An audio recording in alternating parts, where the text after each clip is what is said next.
네, 감사합니다. 아, 제가 로봇을 떠난 지가 1년 6개월인데요. 그동안 한 번도 제대로 이렇게 제 로봇을 위해서 뭔가 도움을 드리거나 인사도 제대로 못해서 참 죄송했는데, 이번에 이렇게 또 소중한 기회를 통해서 발표 기회도 주시고, 또 기업하고 고객분들께 어떤 도움을 드릴 수 있는 기회가 마련돼서 감사하게 생각합니다. 여러분 바쁘실 텐데 이 행사를 위해서 준비해 주신 변호사님들과 또 참석해 주신 변호사님들, 그리고 우리 로봇을 믿고 신뢰하시는 기업 고객님들께 다시 한번 감사 말씀드립니다. 1시간 정도 발표 시간이 마련되어 있는데요. 이 내용이 사실 상법을 어느 정도 공부를 한 사람이라야지 이게 왜 이렇게 되는 건가라는 좀 맥을 잡을 수 있는 그런 내용이 많습니다.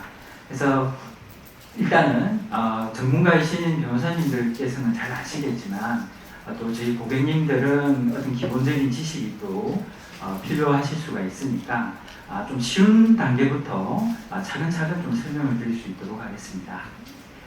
예, 상법 개정의 주요 내용과 기업 환경의 변화인데요. 기업 경영의 변화인데요. 먼저 상법 개정의 내용에 대해서 한번 말씀을 드려보겠습니다. 2025년 6월 5일 이런 기사가 올라왔습니다. 민주당에서 주식시장 활성화 TF를 중심으로 상법 개정안을 재발의하겠다. 3% 룰 개정을 포함한다. 사실 3% 룰은 약간 부수적인 문제였는데 이제 이때 3% 룰이 이제 부상이 된 거고요.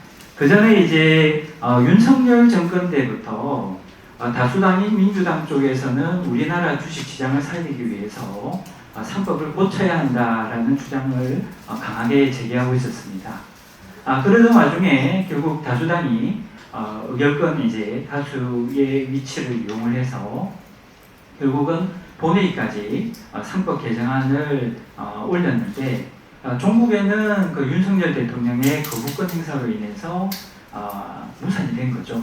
그렇게 무산이 돼서 그걸로 끝난 줄 알았습니다. 끝난 줄 알았는데 저희가 이제 생각지도 못하던 개헌 사태가 발생하고, 그리고 이제 정권이 변경되면서 이재명 정권으로 거의 바뀌자마자 직후에 상법 개정안 무산되었던 것을 다시 추진하겠다라고 이제 천명을 하고 나오게 됐습니다. 그러면 그 내용이 무엇이냐라는 걸 한번 살펴볼 텐데요. 민주당이 윤석열 정권 때부터 주장하던 상법 개정안 내용은 크게 6가지입니다. 주로 이 5가지가 사실 이야기가 많이 되었었는데요. 제일 문제가 됐었던 게 이사가 주주에 대해서도 충실 여부를 진다라는 내용이고, 이게 오늘 저희가 논의하는 내용의 거의 한 50% 비중이 되지 않을까 생각이 듭니다. 그래서 본론에 들어가서 제가 더 상세히 말씀을 드리겠고요. 두 번째는 이 대규모 상장회사의 전자주주총회 의무화, 그 전제로 상장회사는 전자주주총회를 열 수 있는데 자산 2조 원 이상, 우리 30대 대기업 있지 않습니까? 그 정도 규모가 됩니다. 그런 대기업들은 전자주주총회를 무조건 열어야 된다. 이제 그렇게 하는 내용이 이것도 굉장히 뜨거운 쟁점이었습니다. 그 밖의 내용이 이제 사회이사를 독립이사로 이름을 바꾸고 독립성을 강조하는 내용으로 이제 법을 조금 정비를 하겠다라는 거였고요. 네 번째, 다섯 번째, 여섯 번째는 이 감사위원 분리선출 집중투표제라는 제도를 좀 더 강화하자. 그리고 마지막으로는 3% 룰도 부분적으로 정비를 하자. 그래서 이렇게만 말씀드리면은 조금 이게 뭘 말하는지 굉장히 좀 이해하시기가 힘드시죠. 그래서 일단 이제 본론에 들어가서 하나하나 설명을 해드리되 여기 지금 이번에 7월 20일 날 공포가 되고 그 다음날 시행이 된 법에서는 여기 나와 있는 것처럼 충실 여부와 전자주주총회, 그리고 독립이사, 그리고 3%룰 부분 정비, 요것만 이제 반영이 됐습니다. 이 감사위원 분리선출과 집중투표제라는 것은 말미에 시간이 생기면 제가 잠깐 말씀을 드릴 텐데요. 일단은 소위원회 심사까지는 다 마친 상태입니다. 그래서 이번 8월 21일 날 임시국회가 열릴 텐데 거기에서 거의 뭐 100% 본회의 통과를 할 것이다. 그리고 특히 집중투표제라는 것은 우리나라 대기업이 가장 무서워하는 제도다. 예전에 문재인 정부 때도 한번 상법 개혁이 한번 있었는데요. 그때 기업들한테 물었습니다. 집중투표제를 의무화할래? 아니면은 다중대표소송제를 할래? 감사위원 분리선출제를 할래? 이렇게 물었는데 기업들이 집중투표제만 안 할 수 있다면 감사위원 분리선출하고 다중대표소송 2개는 하겠다라고 할 정도였습니다. 그게 이번에 이제 8월달 국회 본회의를 통해서 이제 드디어 이제 들어오게 되는 거죠. 그래서 이 부분 이제 나중에 좀 설명을 드리겠고요. 그래서 이제 충실 의무는 지금 당장 지금 시행이 되고 있는 것이고 전자주주 총회관에서는 준비 기간이 필요합니다. 기술적인 부분이 있어서 그래서 27년부터 시행을 하도록 하고요. 그리고 독립이사로 이름을 바꾸는 이런 부분과 3% 룰 부분 확대 이런 부분은 아무래도 이제 당장 기술적인 부분은 없다 하더라도 사람들이 잘 모르잖아요. 이제 그런 인식의 제고가 필요하기 때문에 1년 유예 기간을 경과한 후에 시행하도록 했습니다. 그래서 이제 오늘 이 4가지 내용을 한번 보게 될 텐데요. 네, 이사의 이제 충실 의무입니다. 이사는 법령과 정관의 규정에 따라 회사를 위해서 직무를 충실하게 수행해야 된다. 정관이라는 것도 자치법의 하나죠. 결국 법에 따라서 회사를 위해서 직무를 충실하게 수행해야 된다라고 이때까지 이제 이사의 충실 의무가 규정이 되어 왔고 이게 98년도에 도입이 됐다고 되어 있는데 이게 들어올 때만 하더라도 논란이 많았습니다. 이 충실 의무라는 거는 영미법상의 제도 아니냐. 좀 우리는 대륙법에서 선관 의무라는 거, 선량한 관리자의 주의 의무로 잘 해결하고 있는데 왜 이게 들어와야 되느냐라는 논란이 많았고 그때도 이사들의 직무 수행에 어떤 타당성을 확보하기 위해서 어떻게 보면 지금처럼 좀 입법으로 좀 밀어붙였죠. 그렇게 해서 들어왔는데 이것도 사실 해석에 있어서 논란이 많아서 결국은 어떤 지금 현상이냐라고 하면 이 충실 의무라는 거 미국에 있던 충실 의무 아니다. 우리가 알고 있는 선관 의무를 그냥 또 한 번 규정한 게 불과하다라고 해석을 하는 그런 형편입니다. 이제 그게 동질설이라고 해서 학설 이름이 그렇게 붙었는데요. 근데 그게 아니다. 그럴 리가 있냐. 법이 뭐 애들 장난하는 것도 아니고 중복된 내용을 그렇게 붙일 리가 있냐 하면서 이제 이질설에 따라서 설명하는 내용도 있습니다. 그 내용은 이제 뒤에서 조금 한 번 더 보충을 설명을 드리기로 하고요. 그래서 이렇게 논란이 많은데 여기에다가 그게 이제 메가톤급으로 굉장히 혼란스러운 이제 조항이 들어오게 된 겁니다. 그래서 이사는 회사 및 주주를 위해서, 그러니까 회사뿐만 아니라 주주를 위해서 직무를 충실하게 수행해야 하고 그 직무를 수행함에 있어서는 총주주의 이익과 전체 주주의 이익을 고려해야 된다라고 조문이 들어오게 됩니다. 일반인들이 볼 때는 별거 없죠. 주주가 회사의 주인인데 당연한 거 아닌가라는 생각이 들고요. 네, 그런 관점에서 국민적으로는 어느 정도 이해가 되지만 법을 하는 사람으로서는 이것 때문에 이제 굉장한 혼란의 도가니로 들어갈 수도 있지 않을까라는 생각이 듭니다. 그러면 하나가 차근차근 설명을 드리겠습니다. 우리나라에서 주식회사의 이사라는 사람은 회사에 대해서만 업무를 줍니다. 주주는 그럼 뭐냐? 주주가 회사의 주인이라면 그건 이제 경제적인 관점이죠. 경제적인 관점에서는 주주가 회사를 소유를 하고 있지만은 그 회사 자체가 하나의 살아있는 법인으로서 움직이기 때문에 그 애가 대외적인 법률 관계를 스스로 해결을 하거든요. 그러니까는 주주가 나설 필요가, 주주는 그냥 돈만 내고 앉아 있으면 되는 것이고 회사가 계약도 하고 사람을 채용을 해서 일도 시키고 또 이사를 선임해서 중요한 경영 활동을 이제 수행하게 합니다. 그러니까 이사 입장에서는 회사 뒤에 있는 그 실질적인 경제적인 소유주 한 사람 한 사람을 고려해서 하는 게 아니라 이 회사의 전체적인 이익을 고려해서 자기가 선량한 관리자의 주의 업무로 자기 업무를 수행하면 그걸로 이제 오케이가 되는 거였죠. 그러니까 주주 중에는 의도도 다양하고 지위도 다양하잖아요. 그래서 어떤 주주는 내가 그렇게 하면 나한테 손해인데 이런 거 신경 쓸 필요가 없이 그냥 회사를 하나의 추상적인 주체로서 이 사람을 위해서 일을 하면 된다라는 그런 것이 이제 우리 법의 전제입니다. 그러니까 우리가 헌법에 보면은 인민민주주의 공화국이 있고 또 그런 이제 하나하나의 지금 현실적인 인민을 신경을 쓰는, 그래서 그 인민들이 자기가 법관도 아닌데 나와가지고 인민재판해도 되는 그런 나라가 있고, 국민을 생각을 하기 때문에 함부로 인민들이 나서지 못하고 추상적인 국민을 위해서 국가를 이끌어야 되는 그런 주의가 있잖아요. 그런 것처럼 이 회사라는 게 결국은 개별 주주 하나하나를 집합적으로 단일화시켜서 법적으로 구성한 것이라고 할 수가 있습니다. 그래서 제가 이렇게 다 논리를 만들어서 그런 대륙법계의 위임관계, 회사가 이사한테 경영활동을 맡긴 거고, 이사가 회사를 위해서 열심히 일해서 회사가 잘 되면은 그러면 그것을 경제적으로 소유하고 있는 주주들은 배당을 통해서 부자가 된다. 이렇게 틀을 잡고 있었던 거죠. 그래서 이사는 회사에 대해서만 업무를 부담하는 거였는데, 이것이 미국하고 좀 다른 겁니다. 영미법하고. 영미법에서는 이렇게 체계적인 어떤 법 체계가 만들어진 것이 아니고, 신탁이 어떻게 보면 재산법의 어떤 근본적인 뿌리가 되거든요. 이제 십자군 전쟁 때 내가 저기 이슬람 제국하고 싸우기 위해서 물건과 내 가족들을 친구에게 맡긴다. 그럼 친구는 수탁자로서 정말 의리를 지키고 자기 가족과 재산을 보호해줄 의무가 생긴다. 그 신탁 제도에서 모든 것이 설명이 되면서 이런 대륙법계의 위임관계와 상관없이 이 신탁자, 남의 물건을 신뢰를 받고 남의 물건을 맡은 사람은 이것을 강하게 잘 보호를 해줘야 된다라는, 그 신뢰를 보호해줘야 된다는 그 법리가 약간 변종된 것이 신인관계입니다.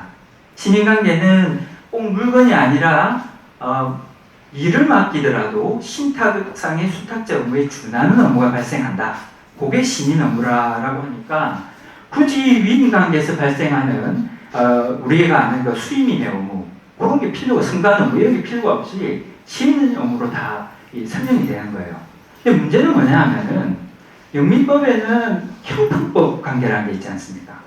법전에 안 나와요. 법전에도 안 나오고 법으로 따지면 안 되는데 귀족들이 운영하는 형평법원에 가면은 법관이 아닌 귀족이 또는 국회의원이, 의원이 판단해 주는 거예요.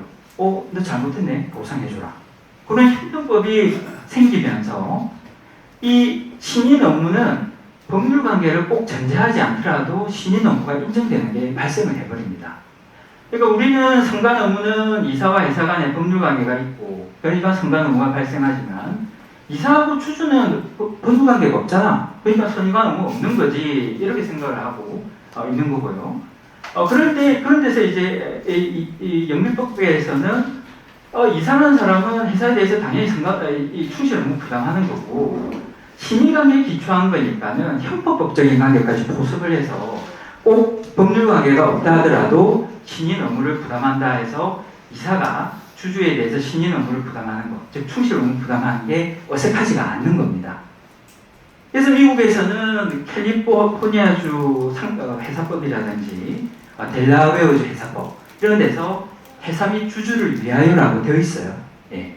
근데 그거는 이런 관계 때문에 그런 거죠. 그걸 우리나라하고 표면적으로 생각하면 안 되는 거죠. 예. 이제 일단은 이제 그런 배경하에서 그나마 이제 우리나라에서 충실 업무가 들어왔으니까는 이걸 갖다가 법계에 따라서 엄격하게 생각해서 선관 업무, 충실 업무라는 건 우리나라에서 존재할 수가 없다. 진정한 의미는. 그러니까 선관 업무와 똑같이 취급하자라는 동질설에 대해서 그래도 의미를 부여하자. 주의의 정도에 관한 것은 선관 업무고 주의의 내용에 관한 것, 이해상충 방지 업무가 충실 업무다. 책을 읽는데 열심히 집중을 해서 사례를 따져가지고 잘 읽는 게 선관 업무고, 책 읽으면서 핸드폰 보다가 회사에 전화 받다가 나가서 담배 피우고 들어오다가 그건 충실 업무 위반이라는 겁니다. 예, 그러니까 남의 일을 하면서 손해 끼치지 말라는 거고요. 이건 일을 하면서 잘해라는 겁니다. 이제 그렇게 의미를 부여하는 게 이질설인데, 그 이질세조차도 이번 상법 개정의 내용은 거슬이 안 되는 거죠. 예, 왜냐하면 어디까지나 핸드폰 받고 이런 거 안 하는 것도 계약 관계에 대해서 내가 남의 일을 열심히 잘해준다는 전제에서 집중을 하는 거잖아요. 예, 그래서 이제 상당히 이제 힘든 국면에 있는데, 그래서 이제 앞에서 말씀드린 것처럼 회사뿐만 아니라 이제 주주를 위해서 충실 의무를 가진다. 그리고 총주주의 이익을 보호하고 전체 주주의 이익을 공평하게 한다. 기존의 회사를 위해서 충실 업무를 수행한다는 것은 잘 알고 있는 내용인데, 주주가 들어오니까 그럼 주주를 위해서 뭘 해야 돼? 라는 내용을 사람들이 모를 테니까 이 항을 만든 겁니다. 그래서 주주를 위해서 충실 업무를 부담한다는 것은 이런 내용이다 라고 이제 이 항에서 덧붙인 거죠. 네, 그렇게 되는 건데요. 여기에 대해서 이제 이 법조항을 두고 제가 말씀드린 것처럼 이게 대륙법계하고 영리법계하고 전통을 알고 맥락을 알면은 이게 우리 지금 법체계가 딱 짜여진 게 있잖아요. 여기 신인 업무 성격에, 그러니까 법률 관계를 전제로 하지 않은 어떤 신인 업무 성격의 충실 업무가 들어와 가지고 법률 관계를 창설해버리는 이런 게 굉장히 기괴한 현상으로 보이고, 또 다른 법체계 조항과의 어떤 충돌이 눈에 보이는 거죠. 예, 오늘 토론자분들께서 말씀해 주신 그 모든 것이 기존의 체계대로라면은 전혀 문제가 없는데, 이게 섞여버리니까는 당연히 고민할 수밖에 없는 부분을 아주 예리하게 잘 지적을 하셨더라고요. 그런 문제가 생기니까 또 도입하면 안 된다라는 것이 사실 이 법학을 하시는 분들의 대세적인 의견이었습니다. 그리고 이제 특히 보면 총주주란 말도 있고 전체 주주라는 말도 있는데, 이게 도대체 뭐냐? 차라리 주주라고 하면 뭐라고 이름을 붙이는데 총주주, 전체 주주를 똑같은 법문에서 나누고 있습니다. 이것도 이제 굉장히 불명확한 부분이고요. 그리고 지금 주식시장 활성화라는 것을 지금 주창을 하고 있잖아요. 문재인 정권 때 다중대표소송과 감사위원 분리선출을 할 때는 주식시장 활성화가 목표가 아니었습니다. 공정경제였어요. 기본적인 이념에 관한 거였습니다. 우리가 기업이 살고 나라의 경제가 살려면 생각부터 고쳐야 되는 거 아니냐. 그 생각을 고치려면 특별법보다는 기본법을 건드리는 게 맞죠. 네, 그런 건데 지금은 좀 칠사구시적인 측면에서 그런 게 아니라 투자자를 보호해서 외국인 투자자를 유치하고 개미 투자자들을 보호하자는 거잖아요. 그렇다면 그건 주로 주식시장이 논의가 되는 상장회사들에 관한 자본시장법이나 아니면은 직접적으로 분쟁이 발생했을 때 손해배상 책임 문제로 다루면 되는 거지, 이게 근본을 흔들어 놓으면은 상법이 정신을 이제 못 차린다는 거죠. 그래서 굉장히 반대하는 의견이 많았음에도 불구하고 결국은 현실이 할 말을 못하게 한 거죠. 이사가 주주 이익을 침해하는 행위가 너무 많았잖아요. 예, LG 오늘 이야기를 하겠지만 배터리 사업부를 따로 뗀다든지, 또 토론을 해주신 여러 전문가분들도 하나하나 이야기해 주시지만 대주주를 위해서 군사를 하거나 또는 유상증자를 한다든지 이런 사태에 대해서 그게 회사에 대해서는 이익 상반 행위가 아니기 때문에 손을 못 대는 사태가 발생한 겁니다. 그래서 회사의 이익 가지고는 말하면 안 된다. 주주 이익까지 말을 해야지 소수주주 이익까지 보호해줄 수 있다. 이런 논리가 결국은 강하게 이야기가 된 거고, 또 주식시장 침체기에 있었기 때문에 투자자 보호로 코리아 디스카운트를 해소하자. 그래서 대주주의 이익만을 고려하는, 사실 이렇게 하려고 하는 건 아니었는데 회사의 이익이 대주주의 이익과 일치하는 경우가 대부분이니까 요거가 지금 부족하다 해서 도입 찬성론도 강한 이제 추진 동력을 가지게 됩니다. 그래서 이제 이렇게 우리가 개정이 된 거죠. 그래서 이제 결론적으로 이제 주주에 대한 충실 의무가 들어와서 굉장히 이제 여러 가지 혼란 상황이 많이 발생을 할 것이고, 이러한 상황에 대해서 어떻게 보면은 가장 부담을 느끼실 수밖에 없는 분들은 이제 기업분들이 되겠죠. 그러면 이게 들어오면 뭐 이론적인 거는 모르겠고, 그럼 전에 거하고 후에 거하고 어떻게 다르냐를 말씀드리면 이렇습니다. 전에 LG화학이 연료전지 사업부라는 거, 연료전지가 2차 전지. 예, 2차 전지죠. 예. 2차 전지 이게 이제 자동차 배터리에 들어가는 거니까 이게 뭐 지금도 어떻게 되는지 모르겠지만 그 당시에는 이게 엄청났지 않습니까? 그래서 이제 LG화학의 이 배터리 사업부를 염두에 두고 투자를 한 사람이 주가가 뭐 이제 제가 가정을 해서 했는데요. 주가 10만 원이 최고점이라면 제일 비쌀 때 샀어요. 이거 이제 나중에 100만 원 된다라고 샀는데 그렇게 꿈을 품고 기다리고 있는데 사나흘 후에 뉴스가 들어옵니다. 배터리 사업부를 따로 분할을 해가지고 이 분사를 하겠다.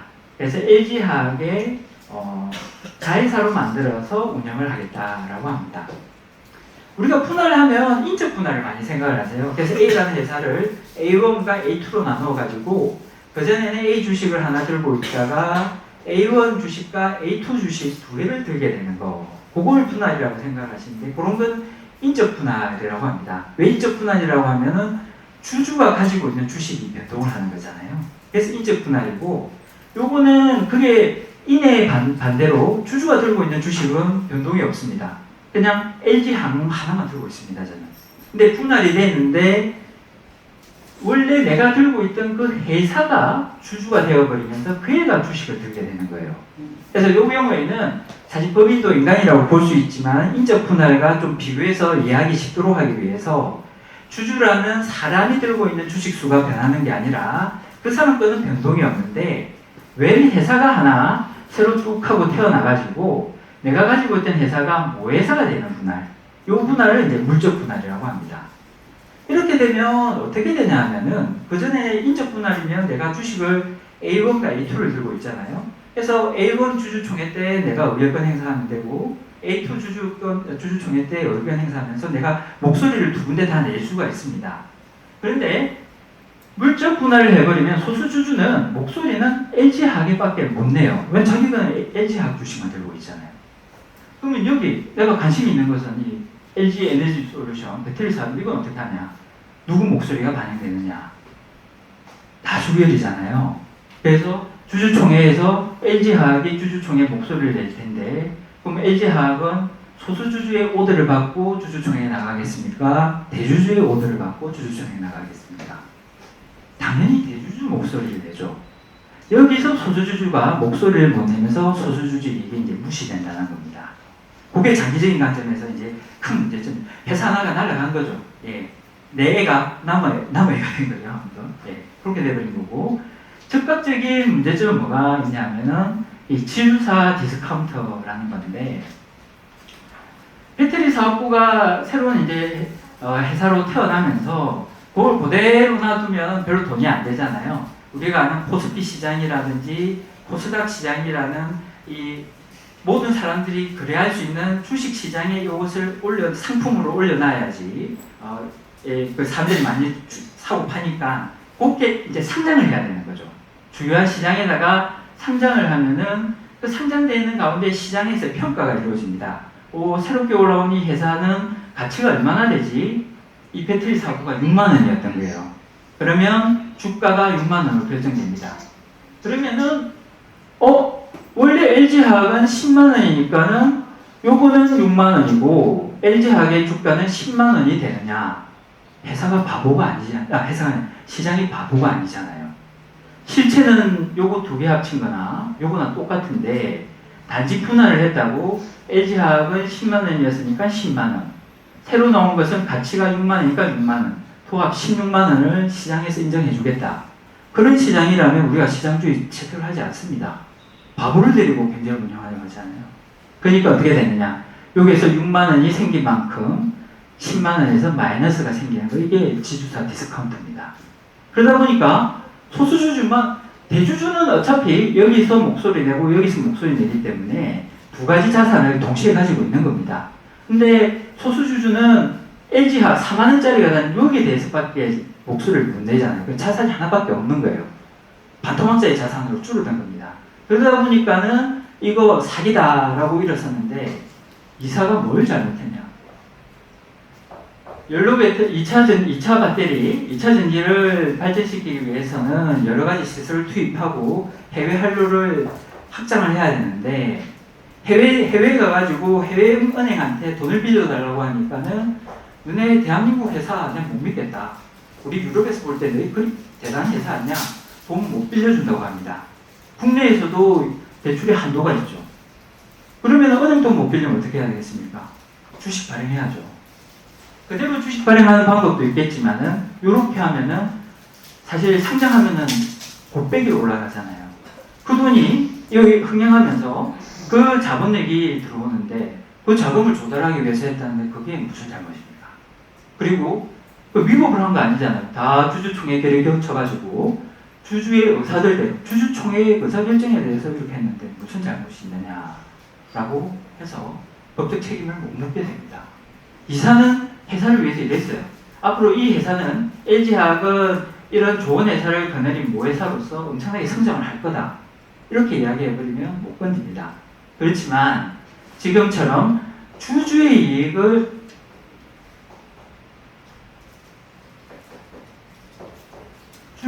보호를 해야 되는데 내가 대주주라고 했냐, 총주주라고 하지 않느냐, 전체주주라고 하지 않느냐.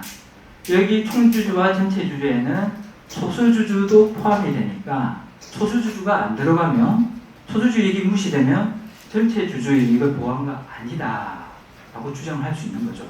그래서 LG화학을 법정에서 사신 분들이 직접 나서서 손해배상 소송을 이제 할 수가 있게 되는 겁니다. 상당히 이제 어려워지죠. 예. 이사가 이제 겁이 나서 뭔가 하기 힘들어집니다. 이런 부분이 있을 수가 있고요. 그리고 또 하나가 우리 이사는 경영활동을 하는 사람이다 보니까 여러분 경영활동에 대해서 자신 있게 말할 사람이 누가 있겠습니까? 저도 이제 저희 그 로버스에 들어와가지고 아주 이렇게 여러 변호사님들과 함께 여러 가지 업무를 하는데 그게 저한테 영업이잖아요. 한 치 앞을 가늠을 못 하겠더라고요. 이 사건이 들어올지 안 들어올지 어떻게 알아요? 그리고 이게 성소를 할지 안 할지조차 모를 정도로. 그런데 우리는 정형화된 업무를 해도 그 정도인데 세계 각국의 경쟁 시장과 여러 가지 선택 가능성이 있는 투자를 통해서 아주 다변화된 결론이 날 수 있는 이런 시장에서 이사가 잘못했다고 바로바로 법적 책임을 부과해버리면 엄청나게 힘들어지겠죠. 그래서 이사의 책임에 대해서는 상법이 민법처럼 두리뭉실하게 놔두는 것이 아니라 일정한 요건을 최대한 반영을 하고 상법적 특성을 반영을 해가지고 원칙적으로는 쉽게 말해서 회사에 대해서만 책임을 지라고 하고 있습니다. 물론 제3자에 대해서 책임을 지는 경우도 있는데 그거는 고의 그리고 고의에 준하는 중과실 때만 책임을 지고 이는 일단 회사에 대해서 책임을 지는 게 다니까 좀 신경 써서 해라 라는 취지로 규정이 되어 있거든요. 그래서 그 399조 그게 이제 399조에 있는 책임이고 이사가 고의 중과실로 외부에 있는 제3자한테 책임을 지는 거는 이제 401조의 책임으로 이제 나누어져 있습니다. 그런데 이사가 일을 잘 못해서 사업이 실패해서 회사의 손실이 이만큼 난 겁니다. 이런 경우 많죠. 가령 우리 어떤 비난하는 내용이 아니고요. 제가 아는 투자 실패의 가장 큰 예는 삼성자동차가 아닐까요? 엄청난 돈을 몰아넣는데 지금 삼성자동차 안 보이지 않습니까? 근데 그거는 여러 가지 경영상의 문제가 있을 수가 있는 거죠. 그걸 갖다가 실패했네? 너 나와. 해서 수조 원대의 손해배상 책임이나 배임죄를 바로 물을 수는 없는 거거든요. 그런 것처럼 이런 이제 여러 가지 문제가 있을 수가 있는데 일단 손실이 났어요. 손실이 나면은 기존에는 이사하고 회사 관계만 생각을 합니다. 그래서 이 임무를 해를 한 게 회사에 대한 관계에서 잘못이 있느냐를 따졌고요. 이렇게 회사에서 손실이 나서 주가가 폭락하면 주주 개인적으로도 손해를 보잖아요.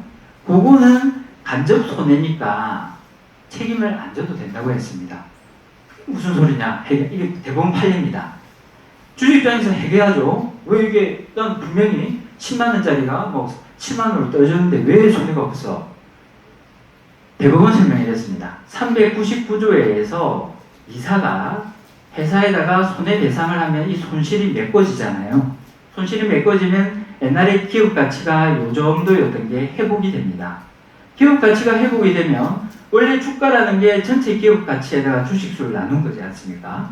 근데 주식수는 그대로인데 분모는 그대로인데 분자인 기업 가치가 예전 수준으로 늘어났잖아요. 그러면 주가가 회복되고 주주의 손해는 자연스럽게 회복된다라는 겁니다.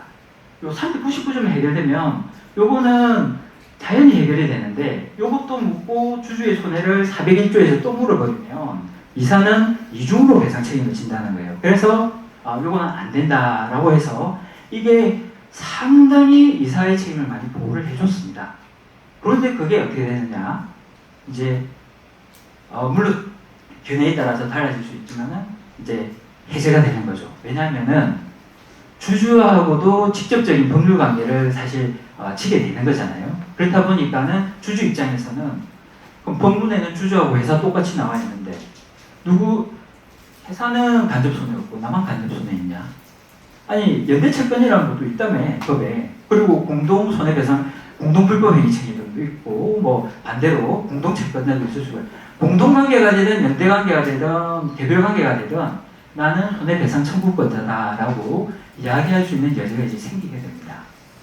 그러니까 굉장히 이제 이사 입장도 그렇고 회사 입장도 굉장히 이제 곤혹스럽게 되는 거죠. 이제 이런 부분이 있고 사실 다른 부분도 제가 생각할 때 많이 있는데 그게 이제 그 재판을 통해서 또 확인이 돼야 되잖아요. 그래서 다 말씀드리기는 어렵고 이런 두 가지가 일단은 가장 피상적으로 이해하기 쉬운 사안인 것 같아서 이제 일단 말씀을 드렸습니다만 다른 사안도 상당한 좀 지각 변동이 있을 수도 있겠다라는 이제 그런 부분이 또 있습니다.